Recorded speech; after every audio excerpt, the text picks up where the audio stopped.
ഞാനില്ലേ കൂടെ. നമുക്ക് നാളെ രാവിലെ അവിടെ പോയി നോക്കാം. അഭിയെ ഒറ്റയ്ക്ക് കിട്ടുകയാണെങ്കിൽ നിനക്ക് സംസാരിക്കുകയും ചെയ്യാലോ. കുഴപ്പമൊന്നും ഉണ്ടാവില്ലായിരിക്കും അല്ലേ? നീ ഇങ്ങനെ ടെൻഷനാവല്ലേ. അതല്ലാതെ ഇപ്പോ അഭിയെ കാണാൻ വേറെ വഴിയൊന്നും ഞാൻ നോക്കിയിട്ട് കാണുന്നില്ല. എന്തായാലും നേരം വെളുക്കട്ടെ. എന്നാ വാ, നമുക്ക് കിടക്കാം. ദേവ് പോയി കട്ടിലിലുള്ള പൊടിയെല്ലാം പുതപ്പെടുത്ത് തട്ടി. ദുർഗ കട്ടിലിൽ പോയി ഇരുന്നു. അവളുടെ മനസ്സ് കടല് പോലെ ഇളകി മറിയുകയായിരുന്നു. നീ കിടക്കുന്നില്ലേ? ദേവ് തലയണ ശരിയാക്കി കിടന്നുകൊണ്ട് ചോദിച്ചു. ആ. അവളും പതിയെ കിടന്നു. പക്ഷേ കുറെ തിരിഞ്ഞും മറിഞ്ഞും കിടന്നുവെങ്കിലും ഉറക്കം കിട്ടിയതേയില്ല. ദുർഗ വീണ്ടും എഴുന്നേറ്റിരുന്നു. തൊണ്ടക്കുഴിയിൽ കെട്ടിനിന്നിരുന്ന സങ്കടം കണ്ണുനീർ തുള്ളികളായി പുറത്തേക്ക് വന്നു. അവൾ 2 കൈകൾ കൊണ്ടും മുഖം പൊത്തി ശബ്ദമുണ്ടാക്കാതെ പൊട്ടിക്കരഞ്ഞു. അഭി അവളുടെ ഹൃദയത്തിന്റെ ആഴങ്ങളിൽ സ്ഥാനം പിടിച്ചത് ഓരോ നിമിഷവും ദുർഗ തിരിച്ചറിഞ്ഞുകൊണ്ടിരിക്കുകയായിരുന്നു. പക്ഷേ തന്റെ കൂടപ്പിറപ്പിന് വേണ്ടി അവൾ അതെല്ലാം കുഴിച്ചുമൂടി. ഹൃദയത്തിലൊരു ശവക്കല്ലറയുണ്ടാക്കി ആ സ്നേഹത്തെ അടക്കം ചെയ്തു. അടുത്ത ദിവസം രാവിലെ ദേവു പതിവിലും നേരത്തെ തന്നെ എഴുന്നേറ്റിരുന്നു. എന്നും പുലർച്ചെ 5 മണിക്ക് എഴുന്നേറ്റ് കുളിച്ച് തുളസിച്ചെടിക്കെല്ലാം വെള്ളമൊഴിച്ച് അതിൽ നിന്നും ഒരു കതിര് തലയിലും ചൂടി അവൾ നാമം ജപിക്കാനിരിക്കും. അതാണ് എന്നത്തെയും ശീലം. പക്ഷെ അന്ന് ദേവു 4 മണിക്കേ ഉണർന്നു. അഭിയോട് തിരിച്ച് ഇഷ്ടമാണെന്ന് പറയാൻ പോകുന്നതിലുള്ള ആവേശമായിരുന്നു ഉള്ളിൽ നിറയെ. അതേസമയം ദുർഗക്ക് അവളുടെ കൺപോളകൾ തുറക്കാൻ കഴിഞ്ഞില്ല. രാത്രിയേറെ വൈകിയാണ് അവൾ നിദ്രയെ പുലുകിയത്. ദുർഗ, എഴുന്നേൽക്കാനായില്ലേ നിനക്ക്? നേരം എത്രയായി? നീ എന്നാണോ ഇനി ദേവുവിനെ പോലെ ആവുന്നത്? അമ്മ ദുർഗയെ തട്ടി വിളിച്ചുകൊണ്ട് പറഞ്ഞു. എല്ലാ നല്ല കാര്യങ്ങളിലും പണ്ട് മുതലേ ദേവു മുന്നിലും ദുർഗ പിന്നിലും തന്നെയായിരുന്നു. അവൾ കണ്ണുകൾ തിരുമ്മി എഴുന്നേറ്റിരുന്നു. വേഗം പോയി കുളിച്ചിട്ട് വന്നേ. ദേവു നാമം ജപിക്കുന്നുണ്ട്. കുളിച്ച് ശുദ്ധിയായോ എന്ന് അവിടെ പോയി അവൾക്കരികിൽ ഇരിക്കുകയെങ്കിലും ചെയ്യ്. ദേവു നടുനിവർത്തി കട്ടിലിൽ നിന്നും എഴുന്നേറ്റ് ജനലരികിൽ പോയി നിന്നു. സൂര്യൻ പോലും എഴുന്നേറ്റിട്ടില്ല. പുറം ഇരുട്ടിൽ തന്നെയാണ്. കിളികളും മരങ്ങളും എല്ലാം നിശബ്ദരാണ്. ഒരു നേരിയ തണുത്ത കാറ്റ് അവരെയെല്ലാം പുൽകിക്കൊണ്ട് പോകുന്നുണ്ട്. ആ ജനൽപ്പാളികൾക്കിടയിലൂടെ നീലേശ്വരം തറവാട്ടിലെ തെളിഞ്ഞു നിൽക്കുന്ന ലൈറ്റുകൾ കണ്ടപ്പോഴാണ് ദുർഗക്ക് കഴിഞ്ഞ ദിവസത്തെ കാര്യങ്ങളൊക്കെ ഓർമ്മയിൽ വന്നത്. അഭിയെ നഷ്ടപ്പെടുത്തിയതിനുള്ള വേദന അവളുടെ ഹൃദയത്തെ കീറി മുറിച്ചുകൊണ്ടിരുന്നു. എത്ര തന്നെ മറക്കാൻ ശ്രമിച്ചിട്ടും അവന്റെ ചിരിച്ച മുഖം അവളെ അലോസരപ്പെടുത്തിക്കൊണ്ടിരുന്നു. ഇനി അവിടെ നീ എന്ത് സ്വപ്നം കണ്ടു നിൽക്കുകയാണ്? ഇങ്ങനെ നോക്കി നിൽക്കാനാണോ നിന്നെ വിളിച്ചുണർത്തിയത്? എന്റെ അമ്മേ, സൂര്യൻ പോലും ഉറക്കമുണർന്നിട്ടില്ല. പിന്നെ എന്തിനാ ഇപ്പോഴും എഴുന്നേറ്റ് ആരാധന തുടങ്ങുന്നത്? ദുർഗ മുഷിപ്പോടെ ചോദിച്ചു. സൂര്യഭഗവാന്റെ നാമങ്ങൾ ജപിച്ചുകൊണ്ട് നമ്മൾ വേണം ഉണർത്താൻ. അല്ലാതെ നമ്മൾ ഉണരാൻ സൂര്യൻ കണ്ണു തുറക്കുന്നത് നോക്കി നിൽക്കുകയല്ല വേണ്ടത്. എപ്പോഴും അമ്പലത്തിൽ പോയാൽ മാത്രം പോരാ. ഈ കാര്യങ്ങളൊക്കെ ഒന്ന് അന്വേഷിച്ചറിയുക കൂടി വേണം. അമ്മ തലയിൽ നിന്നും തോർത്തെടുത്ത് അവൾക്ക് നേരെ എറിഞ്ഞു. മെടഞ്ഞിട്ട നീളൻ മുടി കെട്ടഴിക്കുന്ന നേരം എപ്പോഴും വെട്ടാറുണ്ടായിരുന്ന മുടി അഭിക്ക് തന്നോട് ഇഷ്ടം തോന്നാൻ വേണ്ടി നീട്ടി വളർത്തിയത് വേദനയോടെ അവൾ ഓർത്തു. ടേബിളിലുണ്ടായിരുന്ന കാച്ചിയ എണ്ണയിൽ നിന്നും അല്പമെടുത്ത് മുടിയിൽ കോതിക്കൊണ്ട് അവൾ കുളിക്കാനായി ബാത്റൂമിൽ കയറി. പ്രഭാത കാര്യങ്ങളെല്ലാം കഴിഞ്ഞ് പുറത്തേക്കിറങ്ങി. നെറ്റിയിൽ ചന്ദനക്കുറിയും തൊട്ട് രാമായണം എടുത്തു വെച്ച് നാമം ജപിക്കുന്ന ദേവുവിനരികിൽ പോയിരുന്നു. നീ നേരത്തെ എണീറ്റോ? ഉറങ്ങാൻ കിടന്നത് മുതൽ മനസ്സിൽ അഭി നിറഞ്ഞു നിൽക്കുകയായിരുന്നു. അതുകൊണ്ട് രാവിലെ പെട്ടെന്ന് എണീറ്റു. ദുർഗ, നീ അവളെ കൂടി വർത്താനം പറയിപ്പിക്കാനാണോ അവിടേക്ക് പോയത്? അമ്മ അടുക്കളയിൽ നിന്ന് ഇത് ചോദിച്ചതും പിന്നെ അവർ സംസാരം നിർത്തി ആരാധന തുടർന്നു. അഭി, എഴുന്നേറ്റില്ലേ? നീ നേരം ഒരുപാടായല്ലോ. താഴേക്കിറങ്ങി വാ, ചായ എടുത്തു വെച്ചിട്ടുണ്ട്. ആ അമ്മ, ദാ വരുന്നു. വായിച്ചുകൊണ്ടിരുന്ന പുസ്തകം അടച്ചുവെച്ച് അവൻ താഴേക്കിറങ്ങി. എല്ലാ ദിവസവും പുലർച്ചെ എണീറ്റ് നീറ്റ് എക്സാമിന് വേണ്ടിയുള്ള പ്രിപ്പറേഷൻ പതിവുള്ളതാ. അത് മറ്റൊന്നിനു വേണ്ടിയും അവൻ മാറ്റിവെച്ചിരുന്നില്ല. ടേബിളിൽ ആവി പറക്കുന്ന പാൽ ചായ എടുത്ത് ഓരോ മുറുക്കും കുടിച്ച് അടുക്കളയിൽ ദോശ ചുടുന്ന അമ്മയുടെ അടുത്ത് പോയി നിന്നു അഭി. അമ്മയോട് ഞാൻ പറഞ്ഞിട്ടില്ലേ ഈ അടുക്കളയിൽ കിടന്ന് വെറുതെ കഷ്ടപ്പെടണ്ടെന്ന്? പുറം പണിക്ക് ഒരാളുള്ള പോലെ തന്നെ അടുക്കള പണിക്ക് ഒരാളെ വെച്ച പോരെ? നിനക്കും അച്ഛനും ഭക്ഷണം ഉണ്ടാക്കി തരുന്നൊരു പണിയല്ലേ എനിക്കുള്ളൂ അഭി. നിങ്ങളങ്ങനെ പുറമേന്ന് ഒരാൾ വെച്ച് വിളമ്പിത്തുന്നതിന് എനിക്ക് ഇഷ്ടമല്ല. ഇനിയിപ്പോ നീ ഒരു കല്യാണമൊക്കെ കഴിച്ചാ ഞാൻ റെസ്റ്റ് എടുക്കും. അപ്പൊ പിന്നെ അവള് ചെയ്യുമല്ലോ അതൊക്കെ. ആ പിന്നെ, ഇവിടെ വന്ന് പണിയെടുക്കാനാണല്ലോ ഞാൻ കല്യാണം കഴിക്കുന്നത്. ഇപ്പൊ ഉള്ള പെൺപിള്ളേരൊന്നും അതിന് കിട്ടില്ല അമ്മ. അതിന് ഇവിടെ വന്ന് എല്ലാ പണിയെടുക്കണമെന്നല്ലേ പറഞ്ഞത്? ഭക്ഷണം ഉണ്ടാക്കുന്നതായാലും ഞാൻ എന്തായാലും ഒരു ജോലിയുള്ള പെണ്ണിനെ കിട്ടുകയുള്ളൂ. അപ്പോ പിന്നെ അതൊക്കെ എങ്ങനെ ചെയ്യാനാ? അതൊക്കെ നിനക്ക് തോന്നുന്നതാ. നല്ല അടക്കവും ഒതുക്കയൊക്കെയുള്ള നല്ല പെൺകുട്ടികൾ എപ്പോഴും ഉണ്ട്. ജോലിക്ക് പോയാലും വീട്ടിലെ കാര്യങ്ങളും അവർ നല്ല ഭംഗിയായി തന്നെ ചെയ്യും. അങ്ങനെ ഒരാളെ നിനക്ക് ഞാൻ കണ്ടുപിടിക്കും. സമയാവട്ടെ. അമ്മ അത് പറഞ്ഞപ്പോ അഭിയുടെ മനസ്സിലേക്ക് ദേവുവിന്റെയും ദുർഗയുടെയും മുഖം മാറി മാറി വന്നു. അമ്മ ആഗ്രഹിക്കുന്ന പോലത്തെ ഒരു മരുമകളാകാൻ ദേവുവിനെ കഴിയൂ. പക്ഷേ എന്റെ ഹൃദയം കീഴടക്കിയത് അവളല്ലേ, എന്റെ ദുർഗ. ഡാ, ഞാൻ പറയുന്നത് എന്തെങ്കിലും ഒന്ന് കേൾക്കുന്നുണ്ടോ? ചിന്തയിൽ മുഴുകി നിൽക്കുന്ന അവനെ അമ്മ തട്ടി. ആ എന്താ എന്താ അമ്മ പറഞ്ഞത്? ഞാൻ കേട്ടില്ല. അതവിടെ നിൽക്കട്ടെ, ഞാൻ 2 ദിവസമായി ശ്രദ്ധിക്കുന്നു. എന്താ നിനക്ക് പതിവില്ലാത്തൊരു മാറ്റം? ചിന്തയും ആലോചനയും ഒക്കെ കൂടിയിട്ടുണ്ടല്ലോ. എന്താ മോനെ, വല്ല ചുറ്റിക്കളിയും ആണോ? ഏയ് അച്ഛൻ ദേവദത്തനാണെന്ന ബോധം ഉണ്ടായിക്കോട്ടെ. ജീവിതത്തിൽ എന്ത് പുതിയ തീരുമാനം എടുക്കുമ്പോഴും അത് ഓർമ്മ വേണം. നിന്റെ ഈ പ്രായം കഴിഞ്ഞാ ഞാനും വന്നത്. കാര്യങ്ങളെ കുറിച്ചൊക്കെ എനിക്കും മനസ്സിലാവുമെന്ന് കൂട്ടിക്കോ. അച്ഛന്റെ ഇഷ്ടത്തിലല്ലാതെ എന്റെയും നിന്റെയും ഒന്നും ജീവിതത്തിൽ ഒന്നും നടക്കില്ല. എല്ലാം നമുക്കുണ്ട്, പക്ഷെ സ്വാതന്ത്ര്യം മാത്രമില്ല. അതുകൊണ്ട് നമ്മൾ കാരണം ഒരാളുടെയും കണ്ണുനീറി മുറ്റത്ത് വീഴരുത്.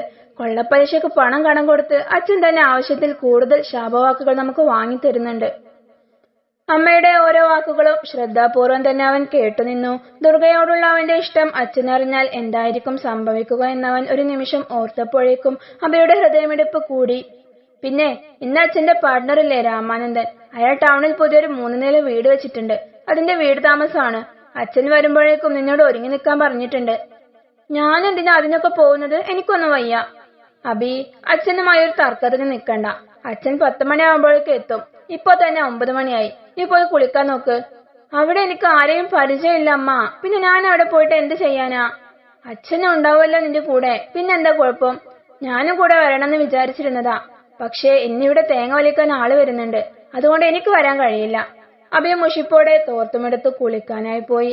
അല്പസമയത്തിനുള്ളിൽ തന്നെ അച്ഛൻ അവിടെ എത്തി. അവർ രണ്ടുപേരും ചുവന്ന വലിയ കാറിൽ കയറി പരിപാടിക്ക് പോവുകയും ചെയ്തു. അവരെ യാത്രയാക്കി പാർവതി കൊലായിൽ നിൽക്കുമ്പോഴാണ് ദേവവും ദുർഗയും ഗേറ്റ് കടന്ന് വരുന്നത്. ദുർഗ, എന്റെ ഹൃദയമിടിപ്പ് കൂടി വരുവോ പേടിച്ചിട്ട്. നീ ഒന്ന് നല്ല രീതിയിൽ നിന്നെ. നിന്റെ മുഖത്തെ പരിഭ്രമം കണ്ടാൽ അവർ വിചാരിക്കും നമ്മൾ വേറെ എന്തിനെങ്കിലും വന്നതാണെന്ന്. ദുർഗ അവളുടെ ചെവിയിൽ പറഞ്ഞുകൊണ്ട് മുന്നോട്ട് നടന്നു. ആഹാ, ഇത് ആരൊക്കെയാ വരുന്നത്? ഈ വഴിക്കൊന്നും കാണാറില്ലല്ലോ രണ്ടുപേരെയും. ഞാൻ അച്ഛനോട് എപ്പോഴും ചോദിക്കാറുണ്ട് നിങ്ങളെ പറ്റി. വാ വാ കയറ്. പാർവതി നിറഞ്ഞ പുഞ്ചിരിയോടെ അവരെ സ്വീകരിച്ചു. ദേവു ഓറഞ്ച് ധാവണിയും ദുർഗ ചുവന്ന ടോപ്പും കറുപ്പ് പാൻസുമാണ് ഇട്ടിരുന്നത്. ദൈവമേ, രണ്ടുപേരും ഇത്രക്ക് സാമ്യം ഉണ്ടായിരുന്നല്ലേ?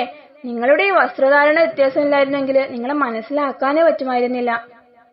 എന്താ ഒരു ഐശ്വര്യം! ദേവുവിന്റെ കവിളിൽ തലോടിക്കൊണ്ട് പാർവതി പറഞ്ഞു. അവർ രണ്ടുപേരെയും കൈപിടിച്ച് അകത്തേക്കിരുത്തി. ഇതുവരെ കാണാത്ത വീടിന്റെ ഉൾഭാഗം കണ്ട് രണ്ടുപേരും അതിശയപ്പെട്ടു. അതിന്റെ ഹാളിലെ നടുമുറ്റത്ത് നിറഞ്ഞു നിൽക്കുന്ന വെള്ളം ആ വീടിന്റെ ഭംഗി വർദ്ധിപ്പിക്കുന്നതായിരുന്നു. മക്കളിരിക്കെ, അമ്മ ചായ എടുക്കാം. അയ്യോ വേണ്ട, ഞങ്ങൾ കുടിച്ചിട്ടാ വന്നത്. അത് സാരില്ല, ഇവിടേക്ക് ആദ്യമായിട്ട് വരുന്നതല്ലേ. എന്തെങ്കിലും കുടിക്കാതെ പോയാ അമ്മയ്ക്കത് വിഷമമാകും. അപ്പോഴേക്ക് നിങ്ങൾ വീടൊക്കെ കണ്ടോ? അവർ അതും പറഞ്ഞ് അടുക്കളയിലേക്ക് പോയി. ദേവുവിന്റെ കണ്ണുകൾ അബിയെ തിരയുകയായിരുന്നു. അപ്പോഴാണ് അവൾ അത് കണ്ടത്. നീ എന്തേ നോക്കിക്കൊണ്ട് നിൽക്കുന്നത്? ദേവുവിന്റെ നോട്ടം കണ്ട് ദുർഗ ചോദിച്ചു. ദേ നോക്ക് അബി. ഒരു ഭാഗത്ത് ചുമരിൽ നിറയെ അബിയുടെ ചിരിച്ചു നിൽക്കുന്ന ഒരു ഫോട്ടോ വലുതാക്കി വരച്ചു വെച്ചിട്ടുണ്ട്. അവർ രണ്ടുപേരും അതിശയത്തോടെ അത് നോക്കി നിന്നു. ഹാ, നിങ്ങളത് കണ്ടോ? ഇതാണ് എന്റെ ഒരേ ഒരു മകൻ അഭിനന്ദൻ. മകൻ എന്ന് മാത്രല്ല കേട്ടോ, ആണായും പെണ്ണായും എനിക്ക് ഇവൻ മാത്രമേ ഉള്ളൂ. പാർവതി കൊണ്ടുവന്ന ചായ ടേബിളിൽ വെച്ചുകൊണ്ട് പറഞ്ഞു. ഞങ്ങൾക്കറിയാം ആന്റി. ദുർഗ. പെട്ടെന്ന് ദുർഗ അത് പറഞ്ഞതും ദേവ അവളുടെ കൈ പിടിച്ചു. നിങ്ങൾക്ക് എങ്ങനെ അറിയാം? അത് പിന്നെ അച്ഛൻ പറഞ്ഞിട്ടുണ്ട് ഇവിടുത്തെ എല്ലാവരെ കുറിച്ചും. ദുർഗ എങ്ങനെയൊക്കെയോ പറഞ്ഞു മുഴുമിപ്പിച്ചു. ഓ അങ്ങനെ, ഞാനും അതാ ഓർത്തത്. അവൻ ഈ പെൺപിള്ളേരെ ഒന്നും നോക്കാറില്ല. അവൻ പഠിച്ചിരുന്ന സ്കൂളിൽ ഒരു പെൺസുഹൃത്ത് പോലും അവനുണ്ടായിരുന്നില്ല. ഞാൻ അവിടെ മീറ്റിങ്ങിനൊക്കെ പോകുമ്പോ ടീച്ചേഴ്സ് പറയും അത്. ഇത് കേട്ട് ദേവവും ദുർഗയും മുഖത്തോട് മുഖം നോക്കി. അവർക്ക് ശരി വരുന്നുണ്ടായിരുന്നെങ്കിലും രണ്ടുപേരും അത് അടക്കി പിടിച്ചു. വാ, നിങ്ങളിരിക്കെ, ഒന്ന് ചായ കുടിക്കേ. കുറച്ച് പലഹാരങ്ങളേ ഉള്ളൂ, എടുത്ത് കഴിക്ക് രണ്ടുപേരും. ഇതാണോ കുറച്ച്? ആ ടേബിളിൽ നിറഞ്ഞു നിൽക്കുന്ന പാത്രങ്ങളെ നോക്കി അവർ സ്വയം പറഞ്ഞു. ഇതൊന്നും വേണ്ടായിരുന്നു. അവരുടെ 3 പേരുടെയും സംസാരം അങ്ങനെ തുടർന്നു. ദുർഗയായിരുന്നു വാതോരാതെ സംസാരിച്ചുകൊണ്ടിരുന്നത്. ദേവ് അപ്പോഴത്തെയും പോലെ പതിഞ്ഞ സ്വരത്തിൽ അവർ ചോദിക്കുന്നതിന് മറുപടി പറയുക മാത്രം ചെയ്തു. ദുർഗ ഇതിനിടയ്ക്ക് അബിയെയും ദേവുവിനെയും തമ്മിൽ സംസാരിപ്പിക്കാനുള്ള വഴികൾ ആലോചിക്കുന്നുണ്ടായിരുന്നു. പിന്നെ ആന്റി, നിങ്ങളെ മകൻ അബി നീറ്റ് എക്സാം എഴുതിയിരുന്നില്ലേ? ഞങ്ങളെയും അതിന് ചേർത്തണമെന്ന് പറയുന്നുണ്ട് അച്ഛൻ. ഹാ, നിങ്ങൾ രണ്ടുപേരും +2 നല്ല മാർക്കോടെ പാസ്സായതാണല്ലോ അല്ലേ? അപ്പൊ നീറ്റ് എഴുതുന്നത് തന്നെയാ നല്ലത്. ഗവൺമെന്റ് കോളേജിൽ അഡ്മിഷൻ കിട്ടുകയാണെങ്കിൽ അധികം പൈസ ചെലവില്ലാതെ പഠിച്ചിറങ്ങുകയും ചെയ്യാം. ആ പിന്നെ അവരെ ഒന്ന് കാണാൻ പറ്റുമോ? കാര്യങ്ങളൊക്കെ ഒന്ന് അന്വേഷിച്ചറിയാൻ. ആരെ? അബിയെയോ? അതെ. അയ്യോ, അവനൊരു പരിപാടിക്ക് പോയിരിക്കുകയാണല്ലോ. ഇനിയിപ്പോ വൈകുന്നേരം ആവും തിരിച്ചെത്താൻ. ആണോ? സാരല്ല ആന്റി, ഞങ്ങളെന്നാ മറ്റൊരു ദിവസം വരാം. ദുർഗ അത് പറഞ്ഞതും ദേവു നിരാശയോടെ അവിടെ നിന്നും എഴുന്നേറ്റു. ഞങ്ങൾ ഇറങ്ങട്ടെ എന്നാല്. ഇപ്പൊ തന്നെ പോവാണോ? കുറച്ചു നേരം കൂടെ ഇരുന്നിട്ട് പോയാ പോരെ? അല്ലെങ്കിൽ അഭി വന്നിട്ട് അവനെ കണ്ടിട്ട് പോവാം. അപ്പോ പിന്നെ ഉച്ചഭക്ഷണമൊക്കെ ഇവിടുന്ന് കഴിക്കാലോ. അയ്യോ സോറി ആന്റി, അതൊക്കെ ഇനി മറ്റൊരു ദിവസം ആവാം. ഇപ്പൊ ഞങ്ങൾ ഇറങ്ങട്ടെ. എന്നാലും ഞാൻ ഇത്രയും കഷ്ടപ്പെട്ട് ഒരുങ്ങിയിട്ട് അഭിയൊന്ന് കാണാൻ പോലും പറ്റിയില്ലല്ലോ. തിരിച്ചു വീട്ടിലേക്ക് വരുന്ന വഴിയിലുള്ള ഒരു മരച്ചുവട്ടിൽ ഇരുന്നു കൊണ്ട് ദേവു പറഞ്ഞു. എന്ത് ചെയ്യാനാ, ഇന്ന് ഞായറാഴ്ചയല്ലേ, അവർക്കെന്തെങ്കിലുമൊക്കെ പരിപാടി ഉണ്ടാകുമെന്ന് നമ്മൾ ഓർക്കണമായിരുന്നു. ഇനിയിപ്പോ വേറെന്തെങ്കിലും വഴി നോക്കാം. ദിവസങ്ങൾ അങ്ങനെ കടന്നുപോയി. പക്ഷെ ദേവുവിന് അഭയോടുള്ള ഇഷ്ടം അവനെ അറിയിക്കാനുള്ള ഒരു സാഹചര്യവും ഒത്തുവന്നില്ല. അഭയാണെങ്കിൽ ദുർഗയോട് സംസാരിക്കാനുള്ള വഴികളാണ് നോക്കിക്കൊണ്ടിരുന്നത്. അങ്ങനെയിരിക്കെ അച്ഛൻ കുറച്ച് പൈസ അഭയുടെ കയ്യിൽ കൊടുത്തിട്ട് അത് സുന്ദരന് കൊണ്ടുപോയി കൊടുക്കാൻ അവനെ ഏൽപ്പിച്ചു. പറ്റിയാൽ ദുർഗയോട് സംസാരിക്കാമെന്ന് ഓർത്തുകൊണ്ട് അവൻ വേഗം തന്നെ അതുമായി സുന്ദരന്റെ വീട്ടിലേക്ക് വന്നു കോളിംഗ് ബെൽ അടിച്ചു. കുറച്ചു സമയത്തെ കാത്തിരിപ്പിനു ശേഷം കതക് തുറന്നത് ദുർഗയായിരുന്നു. അത് കണ്ടതും അവന്റെ മുഖം പ്രകാശിച്ചു. അവൻ പുഞ്ചിരിയോടെ അവളെ നോക്കി. പക്ഷെ ദുർഗ അതേ സ്പീഡിൽ തന്നെ കതക് അടച്ചു. നിമിഷങ്ങൾക്കുള്ളിൽ ദേവു കതക് തുറന്ന് അഭിക്ക് അരികിലേക്ക് വന്നു. അവളെ കണ്ടതും അഭിയുടെ മുഖത്ത് പ്രകാശം മങ്ങി. അച്ഛനില്ലേ? പ്രണയാർദ്രമായി അവനെ നോക്കി നിൽക്കുന്ന ദേവുവിനോട് അഭി ചോദിച്ചു. ഇല്ല, അച്ഛനും അമ്മയും ഫാമിലേക്ക് പോയിരിക്കുകയാണ്. അവിടെ കുറച്ച് പണിയുണ്ടെന്ന് പറഞ്ഞു. അഭിയായിട്ട് കയറിയിരിക്കേ. അവൾ അവനെ അകത്തേക്ക് ക്ഷണിച്ചു. ഇല്ല, കയറുന്നില്ല. ഞാനിതിവിടെ തരാൻ അച്ഛൻ വരുമ്പോ അദ്ദേഹത്തിന് കൊടുത്താ മതി. അവൻ കയ്യിലുള്ള പൈസയുടെ കെട്ട് അവൾക്ക് നേരെ നീട്ടി. അവൾ അത് വാങ്ങുകയും ചെയ്തു. ഒന്ന് തിരിഞ്ഞുപോലും നോക്കാതെ മുന്നോട്ട് നടക്കുന്ന അഭിയെ ദേവു സങ്കടത്തോടെ നോക്കി നിന്നു. എടി പൊട്ടി, ഇതിനാണോ ഞാൻ നിന്നെ വിളിച്ച് കതക് തുറപ്പിച്ചത്? കതകിന് പിന്നിൽ മറിഞ്ഞിരിക്കുകയായിരുന്ന ദുർഗ പുറത്തേക്ക് വന്നു. എടി, ഞാൻ സംസാരിക്കാൻ വേണ്ടി തന്നെയാണ് ഞാനും വന്നത്. പക്ഷെ അഭിക്ക് എന്നോട് മിണ്ടാൻ താല്പര്യമില്ല. 3-4 പ്രാവശ്യമായില്ലേ ഇപ്പൊ ഇങ്ങനെ. എന്നോടുള്ള ഇഷ്ടമെല്ലാം പോയി കാണും. അല്ലാതെ ഇന്നിങ്ങനെ കണ്ടില്ലെന്ന് നടിക്കാൻ ഞാൻ എന്ത് തെറ്റാ ചെയ്തത്? ദേവു അത് പറയുമ്പോ അവളുടെ കണ്ണുകൾ നിറഞ്ഞിരുന്നു. നീ വിചാരിക്കുന്ന പോലെ ഒന്നും ആവില്ല ദേവു. അന്ന് അഭി നിന്നോട് ഇഷ്ടമാണെന്ന് പറഞ്ഞപ്പോ നീ അവനോട് ദേഷ്യപ്പെട്ടില്ലേ? അതുകൊണ്ടായിരിക്കും ചിലപ്പോ അദ്ദേഹം നിന്നെ അവഗണിക്കുന്നത്. ദേവുവിന്റെ സങ്കടം ദുർഗക്ക് കാണാൻ കഴിയുന്നുണ്ടായിരുന്നില്ല. പക്ഷെ അതിനുശേഷം ഞാൻ എത്ര തവണ സംസാരിക്കാൻ ശ്രമിച്ചു. ഓരോ തവണ എന്നെ കാണുമ്പോഴും മുഖം തിരിക്കുകയല്ലേ അഭി. എന്നോട് ഇഷ്ടമുണ്ടായിരുന്നെങ്കിൽ ഇങ്ങനെയൊക്കെ ചെയ്യോ? നീ വിഷമിക്കല്ലേ ദേവു, നമുക്ക് പരിഹാരം ഉണ്ടാക്കാം. ദുർഗ പറയുന്നത് കേൾക്കാൻ നിൽക്കാതെ ദേവു കരഞ്ഞുകൊണ്ട് റൂമിലേക്ക് പോയി. എങ്ങനെയെങ്കിലും അഭിയോട് സംസാരിക്കണമെന്ന് ദുർഗ തീരുമാനിച്ചു. അവൾ അപ്പോൾ തന്നെ വീട്ടിൽ നിന്നിറങ്ങി കുറച്ച് വേഗത്തിൽ നടന്നു. അഭി പോയിട്ട് അധിക നേരം ആവാത്തത് കൊണ്ട് അവൻ വഴിയരികിൽ എവിടെയെങ്കിലും ഉണ്ടായിരിക്കുമെന്ന് അവൾ വിചാരിച്ചു. പക്ഷെ ദുർഗ നടന്ന് നീലേശ്വരം തറവാടിന്റെ മുന്നിലെത്തിയിട്ടും അഭി അവിടെ എവിടെയും കണ്ടില്ല. അവൾ നിരാശയോടെ തിരിച്ചു നടന്നു. എന്തൊക്കെയോ ആലോചിച്ചുകൊണ്ട് താഴേക്ക് നോക്കി നടക്കുന്ന അവളുടെ മുന്നിൽ 2 കാലുകൾ കണ്ട് ദുർഗ അവിടെ നിന്നു. അവൾ അത് ആരാണെന്നറിയാൻ അയാളുടെ മുഖത്തേക്ക് നോക്കി. അഭി? ദുർഗയുടെ നാവുകൾ മന്ത്രിച്ചു. നീ എവിടെ പോയതാ? ഞാൻ നിങ്ങളെ കാണാൻ. എന്നെയോ? എന്നെ എന്തിനാ നീ കാണുന്നത്? എന്നെ കാണാനും എന്നോട് സംസാരിക്കാനും നിനക്ക് താല്പര്യമില്ലല്ലോ. എത്ര തവണ ഞാൻ അതിനായിക്ക് വന്നിട്ടുണ്ട്. അപ്പോഴെല്ലാം നീ എന്നെ ഒഴിവാക്കുകയായിരുന്നില്ലേ? അഭി, ഞാൻ നിങ്ങളെ കാണാൻ വന്നത് ദേവുവിന്റെ കാര്യം പറയാനാ, അല്ലാതെ എനിക്ക് നിങ്ങളോട് സംസാരിക്കണമെന്ന് തോന്നിയിട്ടല്ല. നിർത്ത ദുർഗ, അങ്ങനെയെങ്കിൽ നീ എന്നോടൊന്നും പറയണമെന്നില്ല. ആ വിഷയം എനിക്ക് കേൾക്കാൻ താല്പര്യവുമില്ല. അതേക്കുറിച്ച് അന്ന് പറഞ്ഞത് എനിക്ക് ഇപ്പോഴും നിന്നോട് പറയാനുള്ളൂ. നീയല്ലാതെ ഈ ജന്മ എന്റെ ജീവിതത്തിൽ മറ്റൊരു പെണ്ണുണ്ടാവില്ല. അഭി ഉറച്ച ശബ്ദത്തോടെ പറഞ്ഞു. അഭി പ്ലീസ്, ദേവു നിങ്ങളെ ജീവന് തുല്യം സ്നേഹിക്കുന്നുണ്ട്. അത് നിങ്ങൾ കണ്ടില്ലെന്ന് നടിക്കരുത്. ദുർഗ അവന് മുന്നിൽ കൈകൂപ്പി നിന്നു. നിനക്ക് എന്താ എന്നെ മനസ്സിലാക്കാൻ പറ്റാത്തത് ദുർഗ? നിനക്ക് പകരം ദേവുവിനെ സ്നേഹിക്കാൻ ഞാനും ശ്രമിച്ചതാ. പക്ഷെ എനിക്ക് കഴിയുന്നില്ല. നിന്നെ നഷ്ടപ്പെടുമെന്ന് ഓർക്കും തോറും നിന്നെ സ്വന്തമാക്കണമെന്ന ആഗ്രഹം എന്റെ മനസ്സിൽ കൂടി വരികയാണ്. എന്റെ ദൈവമേ, അവളോട് ഞാൻ ഇനി എന്താ പറയുക?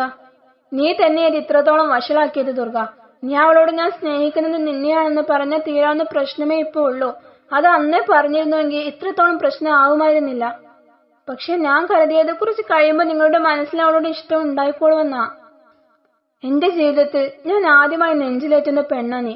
അത് ഇനി എന്ത് വന്നാലും മാറില്ല എന്ന് ഉറപ്പുള്ളത് കൊണ്ടാ ഞാൻ നിന്നോട് ദേവുവിന്റെ കാര്യങ്ങൾ പറഞ്ഞ് മനസ്സിലാക്കാൻ വേണ്ടി പറഞ്ഞത്. പക്ഷെ അഭി, നിങ്ങൾ അവളുടെ മനസ്സിൽ അത്രയ്ക്ക് മാഞ്ഞിറങ്ങിയിട്ടുണ്ട്. നിങ്ങളോടുള്ള പ്രണയത്തിന്റെ വേരുകൾ ആ മനസ്സിൽ അത്രയും ദൃഢതയിൽ ഉറച്ചിട്ടുണ്ട്. അപ്പൊ നിന്റെ മനസ്സിലോ? നിന്റെ ഉള്ളിൽ ഒരു അംശം പോലെ ഞാനില്ലേ ദുർഗ? അബി അവളുടെ 2 കൈകളും പിടിച്ചു കുലുക്കിക്കൊണ്ട് ചോദിച്ചു. പക്ഷെ അതിന് അവൾക്ക് മറുപടി ഒന്നും ഉണ്ടായിരുന്നില്ല. നിമിഷ നേരം കൊണ്ട് തന്നെ രണ്ടുപേരുടെയും കണ്ണുകൾ തമ്മിൽ ഉടക്കി. രണ്ടുപേർക്കും കണ്ണെടുക്കാനേ തോന്നിയില്ല. കലർപ്പില്ലാത്ത പുറം വലയത്തിൽ കടും കറുപ്പ് നിറത്തിൽ തെളിഞ്ഞു നിൽക്കുന്ന ദുർഗയുടെ കണ്ണുനിലാവ് അവന് അവളിൽ തളച്ചിട്ടുകൊണ്ടിരുന്നു. അവളെ അമർത്തിപ്പുൽകാൻ അബിയുടെ ഹൃദയം വെമ്പൽ കൊണ്ടു. അവന്റെ അധരങ്ങൾ അവളുടെ അധരങ്ങളിലേക്ക് യാന്ത്രികമായി നീങ്ങിക്കൊണ്ടിരുന്നു. തുടരും.